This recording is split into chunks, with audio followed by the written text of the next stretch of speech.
I was talking about, I wanted to talk about, they have a nice little subhead here called overlinking and underlinking. So there's an optimal amount of linking. You wouldn't want to read an article where every single word was linked to something. Neither would you want to see, so this would be something you could improve.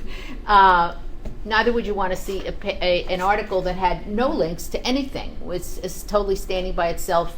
People probably wouldn't even be finding it because it wasn't highly connected.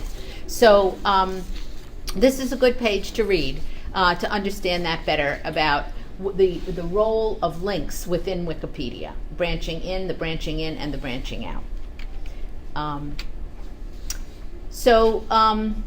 The next thing I want to talk about is a little more detail on what constitutes verifiability. So the threshold for inclusion, I'm quoting from Wikipedia now, is verifiability. What counts is whether readers can verify that material added to Wikipedia has already been published by a reliable source, not what the editors think is true. The policy requires that you use the standard formats for citing sources that we use in academic work. In other words, in the text, you have an inline citation that refers to the full description of the source where you got the information at the bottom. That's a reference. So and that's in this class, we use the APA format. So please use APA format to cite your sources correctly when you make your Wikipedia edits. Right.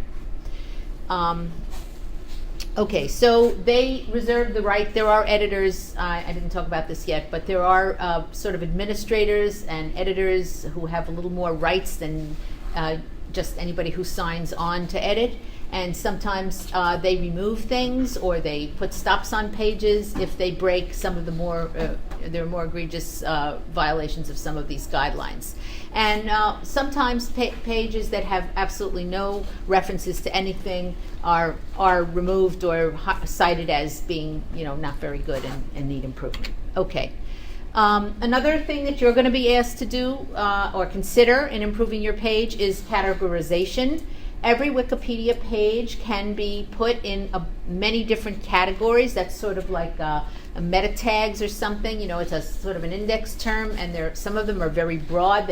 One page could be part of 3 different major areas. Let's say some building could be part of the history of France because it's in France. It could be part of architecture because it's part of, it's a building, or it could be part of green buildings because it's modern and it's a green building. So it could be in a lot of categories. So actually all of the library databases work this way. So if you're familiar with index terms on databases that already do index published material, you'll be familiar with this concept. If not, it will help you get familiar with it. So you need to pay attention to this as one of the things that will be judged also on your improvement of your page. So sometimes the pages are very well connected. It's something to look for when you're looking for a page to do, is where it's connected to or maybe where it's not connected to and it needs to be.